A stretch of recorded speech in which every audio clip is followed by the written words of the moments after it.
Well, hello, everybody. I'm Laura Songster from Mix 99.5, along with my friends Maria Hicks-Few and Wendy Burns. Let's start with Maria. Let's talk about you. Tell us something about yourself. Oh, wow. There's so much to tell, it feels like. I currently work for the city of Greensboro. That drop. I'm the Chief Equity and Inclusion Officer. I also have a 9-year-old daughter, Madison, that I am cheer mom, dance mom, wife, caregiver for my mom, community advocate. The list goes on and on. But the biggest thing is I am a survivor, and I know we're going to talk about that a little bit later. So I'm just so happy to be here. Well, we are happy that you're here as well. Wendy, give us your quick bio.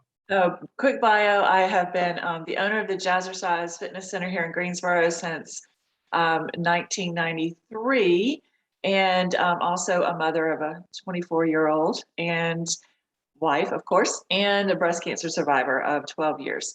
I've been also, I work for the North Carolina Youth Soccer Association and the Risk Management Department. And Maria, I may need to talk to you later because I'm also on the DE&I committee and we're looking for people to help us with that.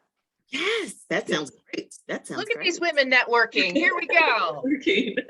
I love it.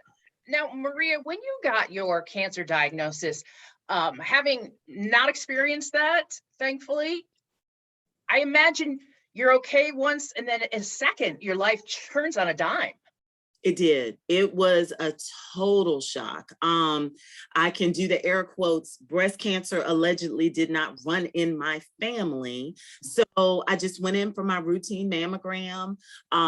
They saw something, the radiologist, and he was like, it's just a little something. We want to come back and just, do a biopsy and just make sure. And I was like, okay, no problem. Just went about my week. And then when I got the call, I was floored because I had no idea that they would come back and say, that I had breast cancer. And again, getting that call, I'm that TV buff. And I've said it so many times, thought they call you into the office and you sit down, but they call me on the phone. And I was just like, oh my gracious, this is real. So it was very, very traumatic because I was going through quite a bit anyway. And to add that on top of it 2 years ago was a lot. Well, and I imagine there's so many people that aren't advocates for themselves and don't get those mammograms because they allegedly didn't have, as you said. So congratulations on taking care of your body and doing, what, we're trying to raise money so every woman can make that choice and get in early. Wendy, how about you? Tell us about your diagnosis. Yeah, for me, breast cancer did run in my family. My mother was a breast cancer survivor at the time. So I was being checked earlier than most people. I went and had a mammogram. My gynecologist suggested I should probably have the MRI, to have the MRI. I was always doing mammograms. And it showed something, said maybe come back in about 6 months and have it done again. And I was like, do I really need to pay for that again? They're not cheap. But the breast center encouraged me to have it done. And sure enough, went in on Monday. They called me on Tuesday to come back for the a little ultrasound biopsy. By Thursday, they told me I had breast cancer. And I have to tell you, Wendy, that having been at all of the races, all those many, many years, I remember one of the most poignant moments that I've been an advocate for this cause for so long was one year you were there with beautiful hair, and the next you had a peach fuzz. Yes. Or nothing, or next to nothing. Right. And it just reminded me, life can change. Yeah. Just because you're in a race doesn't mean it's not going to affect you. Right, exactly, absolutely. Because I've been doing the warm up for years. And then that 2009 is when I was diagnosed in July. And the race was, it's always the first weekend in October, and love doing it in person. I'm so sad we've had to, but at least we were able to continue doing this. But I had chemo on Thursday and I was able to warm the race up on Saturday. Did not walk that day, but I got through that part. But yeah, it was a huge difference. Now, working with Cone, I'd like to know, Maria, how your experience was getting the treatments and working with Cone specifically. They were phenomenal. Some of my friends, I didn't tell very many people when I was diagnosed. That was just my choice. But some people were like, are you going to get a second opinion? Are you going to go to Wake Forest and Duke and blah, blah, blah, blah, blah. I was like, no, I trusted my team at Cone, my doctor, and they assigned you a team. It was a bit overwhelming because I was like, what do you mean a team? But you have your oncologist, you have your surgeon, you have your just everything. So your dietitian, I mean, it's so much, but they were phenomenal. My doctor, Dr. Magnanot, he tickles me. He's like, young lady, you're going to be all right. We're going to beat this. So, you know, just working with me, he wanted to write me. I was very similar to Wendy. I worked the whole time. I too, you know, lost all my hair with the chemo, but he wanted to write me out. He said, take a break. And I was like, no, because if I slow down, I feel like I will feel defeated or something, but they encouraged me. They were there with smiles on their faces. And I just love the team at Cone. They are so phenomenal. And Wendy, how was your experience with your team? Oh, the same thing. Actually, I had Dr. Mackernot as well. I love that man. I love him. He is awesome. But yeah, same thing. They have a team for you. Like she said, it is, and Maria said, it's very overwhelming at first, but they are there for you. They're like, we got you here. We got you here. I mean, I even went to a cosmetology class to like how, because you don't think about these things that women going through chemo, we suffer a little bit of, self-esteem issues and, our image changes so much. I mean, and then there's things that you don't even think about, like certain makeups you can't use, or you have to do it this way, or you can't do that. And they're there for you the whole step of the way. It is amazing what they do. And they're just, I couldn't imagine going and doing this anywhere else. And I'm like, Maria, I did not get a second opinion. I knew I had good people.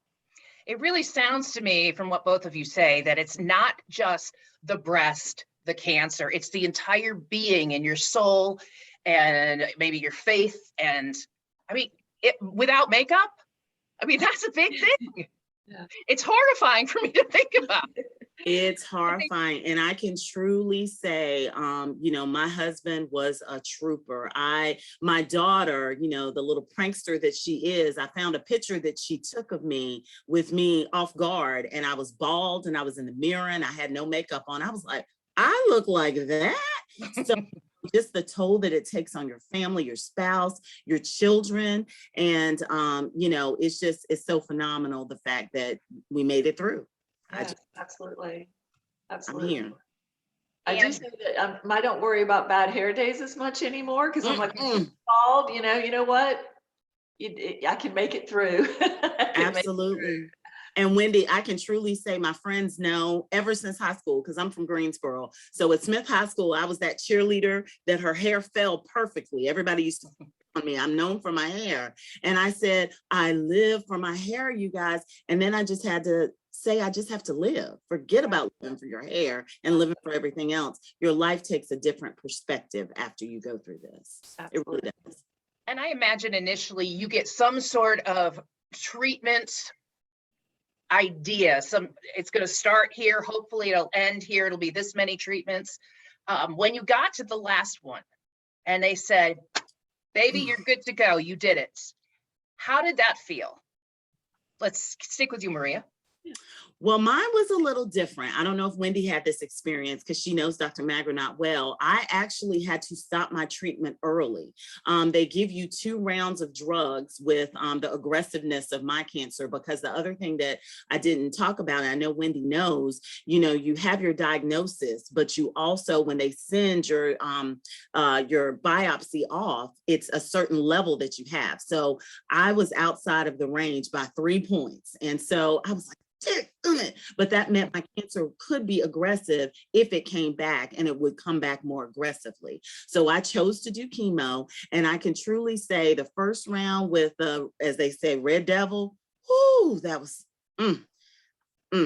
But the second round, the other drug that they gave me, Tamoxa, I can never say it. It starts with a T. But that one, I should know my drugs, but it's one of those mornings. But basically, to keep the story short, that drug was so potent that it could cause neuropathy and permanent damage to your hands and your toes. So I was getting to the point where I was getting neuropathy. So Dr. Magranat said no. So we stopped after 6. So I didn't get all of mine, but he said the first round should have done the trick.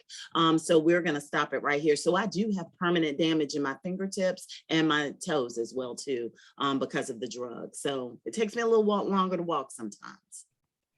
But that tenderness reminds you you're alive. Yes. Exactly. Exactly.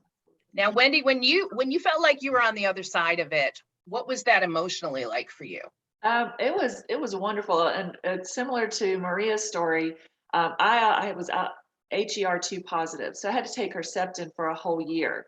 So even though I only had 3 rounds of chemo and that part was over, I was, had double mastectomy, had the reconstruction at the same time, was going through all that. I still had to go in every 3 to 4 weeks for a whole year to have the Herceptin. And that can mess with your heart. So they have to do the echocardiogram. And if it looks weird, they make you stop. So it kept being delayed because every now and then I'd have to, they're like, we don't like those numbers. So, and then, you're going and they didn't have the bell back then when I was there. No bell.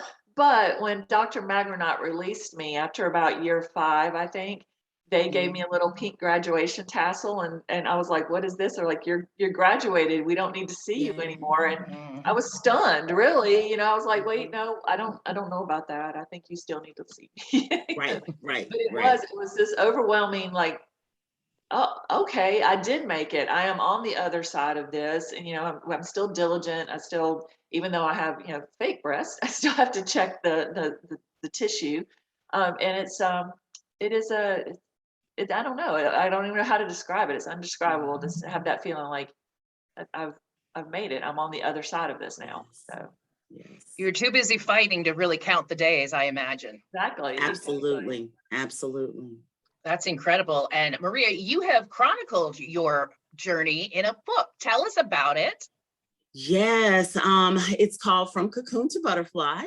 And during the same time, I was actually caregiving for my father, who was 90 years old. He did pass in December, but it was just a journey telling my parents, because I had surgery my birthday week. I believe it was Easter 2 years ago. So I told them on Good Friday, I sure did.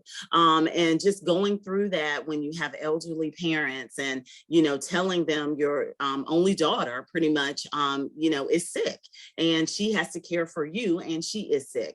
So just going through telling people it's okay, you will make it. I was going through chemo, visiting my dad when he was in several facilities. They would joke with me. That's why I love that cone team. He would literally I put him in Wesley Long purposefully when he had to go to the hospital, because I would leave my treatments and go to the other side of the hospital to visit my dad when he had episodes. So I would just make my path and go from downstairs during radiation to upstairs sometimes. So the book just goes through the journey of what my journey was, the go-getter that I am, slowing down, finding this out, but also speeding back up and realizing again, like the Destiny's Child song, I am a survivor and I will make it and I am making it. So, and a part of the proceeds go towards the women's only race and the big picture of the mammograms. And that's what's so important to me, because the mammogram saved me.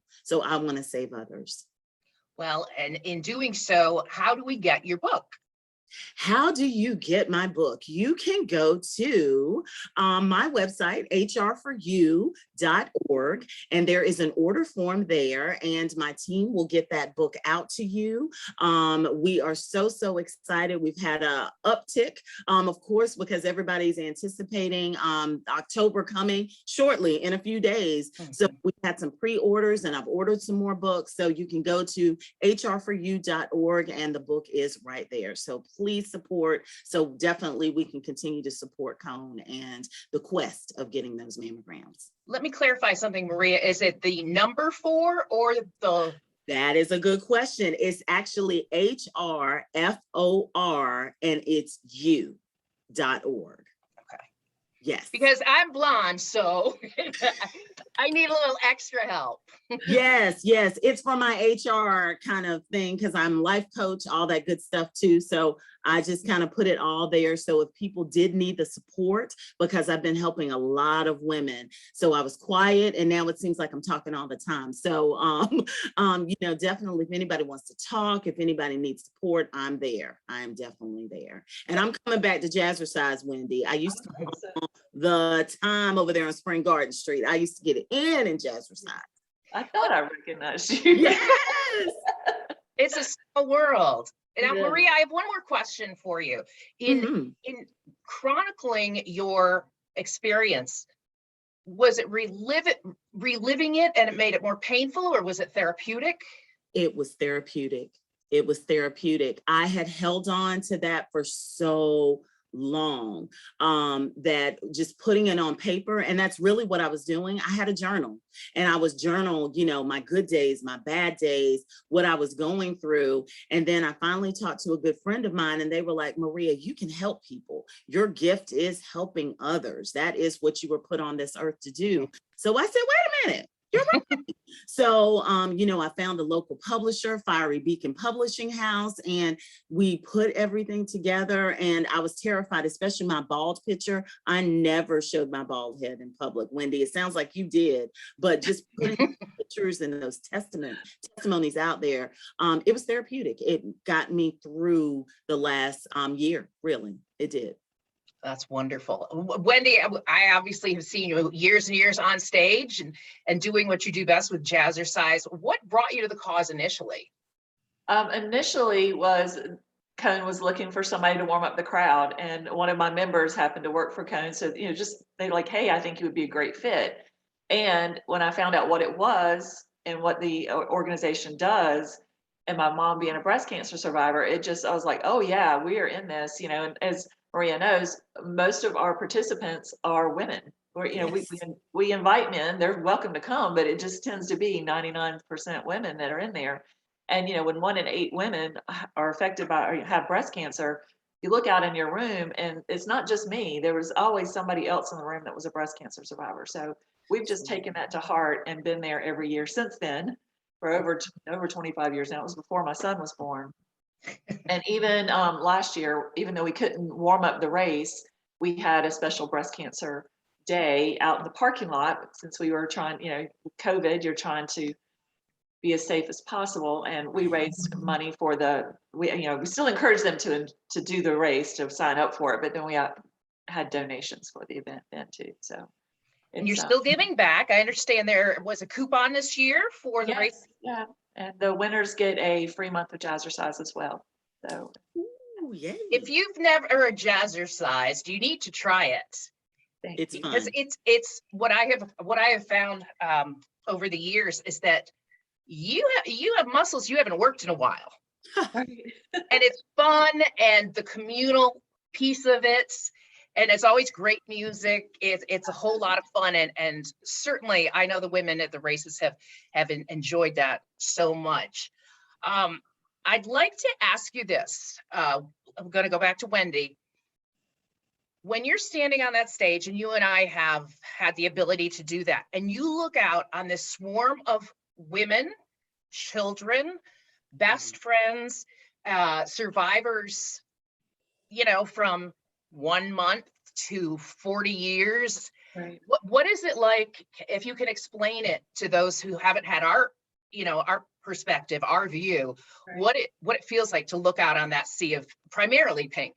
It is such a overwhelming feeling of family, connection, and the love you see there. It doesn't matter how old, how young, race, gender, even, because some of the men are there to support their women. And it just to look out there and just see everybody coming together. And like you said, from our vantage point, we get this unique view that that most people down on the ground don't get to see, because they're, even with everybody, just the sea of pink. And I know there's a lot of talk about pink washing, but this is one of the times when seeing that sea of pink has such a positive, I don't even know how to explain it. Your whole heart just swells, like kind of like the Grinch. It's like my heart grew like 15 times, when you look out there and see that. and that they're all there to support and however they can do it. And I know when I look out on that crowd, I get goosebumps. Yes, Yes. goosebumps. I Yes. know why I got involved with this cause 100 years ago. It's very personal to me as well. But you see, one of the things I've seen, and I can even see on this Zoom, that you say family, and a lot of people are like, wah, wah. It's true. Oh. You know, you walk by somebody and hey man, you're almost there, you're almost by the finish line, or whether it's just a pat on the back, or I love the shirt you have on, or it's just it's a community Right. among you survivors that is, it's just this palatable thing. If you need to talk, tell me your story, I'll tell you my Yes. story. I'm gonna just, you're not in it alone, I think, is the message I get. Exactly. When we're out there at our little booth, people are coming by, and we're constantly tell me your story, tell you your story, and it's just knowing that you're not alone. I am not Right. the only one who had to go through this. There's Maria, there's Susie, there's Jane. I mean, we're all there, and we're like, what I'm talking about. You've been there with me. And then you have the people who maybe have not had breast cancer, but they were there with their people, helping them through it, and they understand, and they're there to listen and support as well. It's beautiful. And Maria, you explained that you are a caregiver.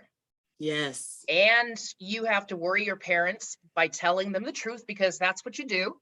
Yes. And what about your caregivers and your family? There is a toll that they take. Yes. Yes, it was a huge toll, especially, like I said, on my husband. He's never experienced anything like this in his life. And so, even today, explaining to him about the night sweats, because of course the chemo sent me into an early menopause. And so I have to explain to him, I'm having a hot flash now. And he's like, but you just were cold and now you're hot. I mean, it's the funniest thing. And, my daughter, bless her heart, there are just so many programs of support. And I've tried to get her counseling and get her the help she needs, because we told her a bit later, because she was a little younger at the time. But now she understands, and she's just so happy mommy's hair is back. She just in it. But it's the support that I have received literally when I put the post on Facebook of my challenge and everything I went through. I believe I had almost 1,000 posts that day. And I was like, wow, you never know how people care until you go through. So again, some people were like, well, why didn't you do it earlier? And I was like, people don't understand. I know Wendy can relate. You have to do things in your own way and in your own time, because it's so overwhelming what you're going through. And again, touching on the radiation, because we missed that part, going to Cone, people don't realize, every day for 4 to 6 weeks, every day. Some days I was like, yeah, valet the car. Some days I was like, oh, I want to walk from the back of the parking lot.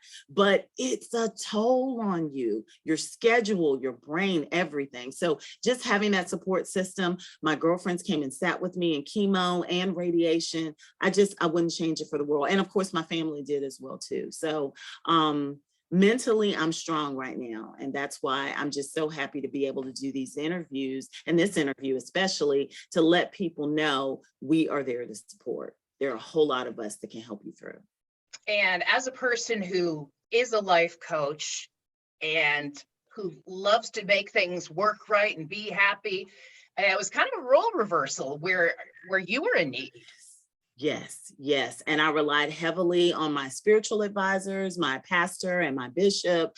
And believe it or not, there was one special soul, my teammate, she works with me, Vonda, and she had been through it probably about 12 years ago when she was with you. And her cancer, is definitely in remission as well. She was my rock. She encouraged me. She was like, no, don't go over there. Don't do this. And she would shield me from those situations.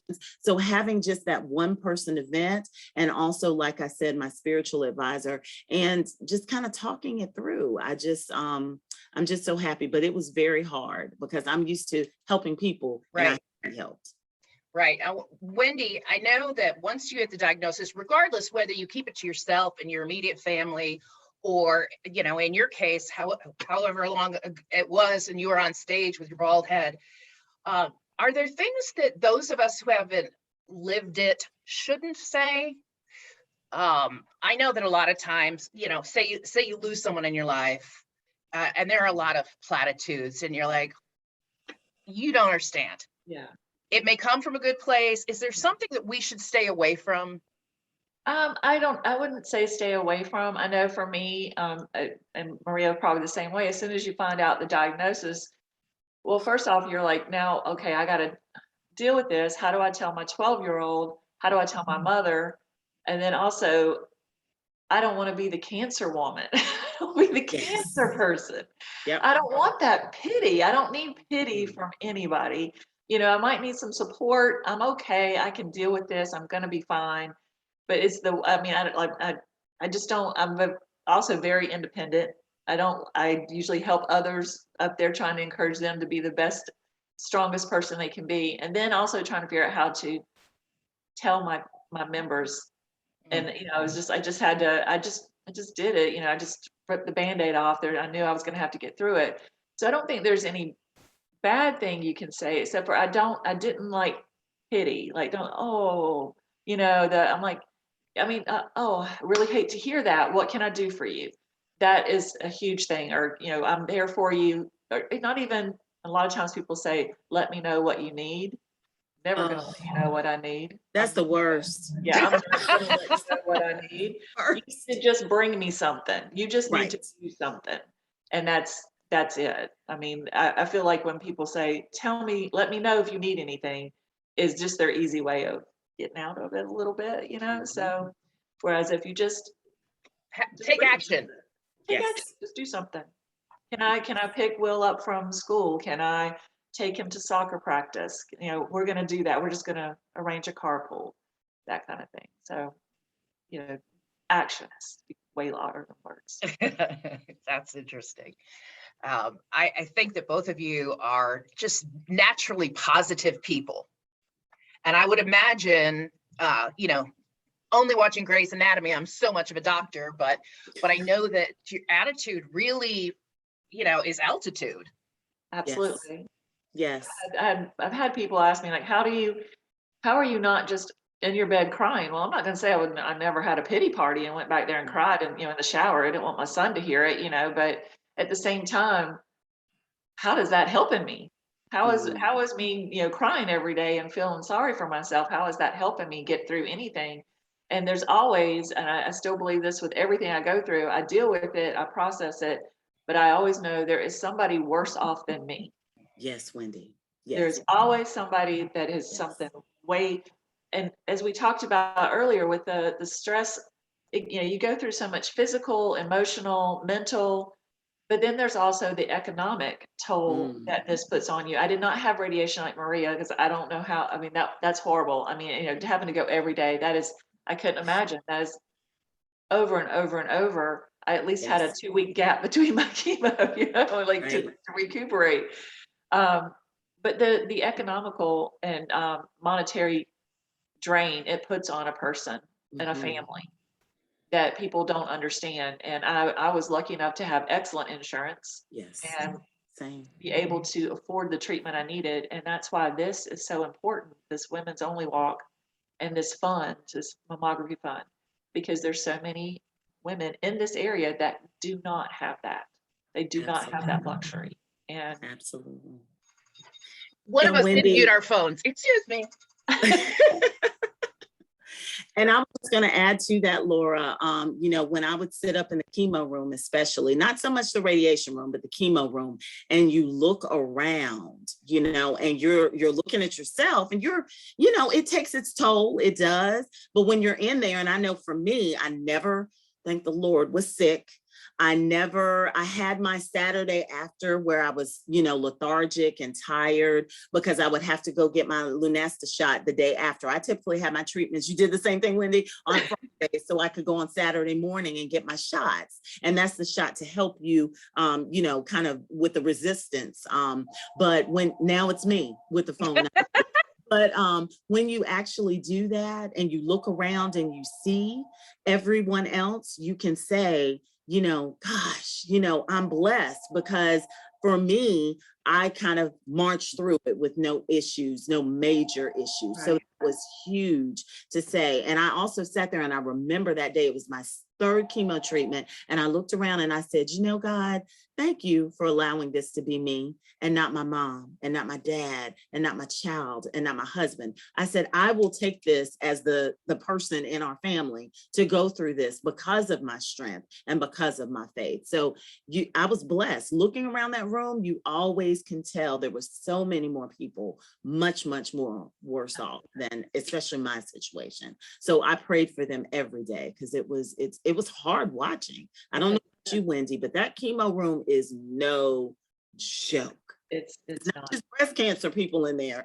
Contrary to what I thought, I was like, oh, well, where's the breast cancer session? No, it's everybody that has to get chemo. So I imagine it's pretty daunting, Wendy, when you do sit there and you're in a room, and I've been in hospital situations with my family, and you think in every city, in every state, this is happening right now to women and some men and some men.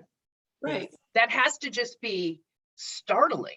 It is. It's very, a lot of times we're not aware of things until they happen to us, which is, a lot of what's going on in the world right now, because if it doesn't directly affect you, you think it can't be that big of a deal. And so again, like Maria said, I'm very humbled that I was actually given the opportunity to sit in that chair and realize and have your eyes wide open to see that, not just breast cancer, but, you're looking around, you see how many people that are in there, and it's daily. I'm only there once a week, every 3 weeks, and this is happening every day in every county, every city, every state.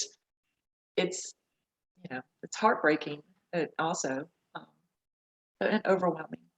It is overwhelming, and how inspiring both of you are. Thank you for taking time out of your days and just spreading love and spreading hope for the people that are watching this.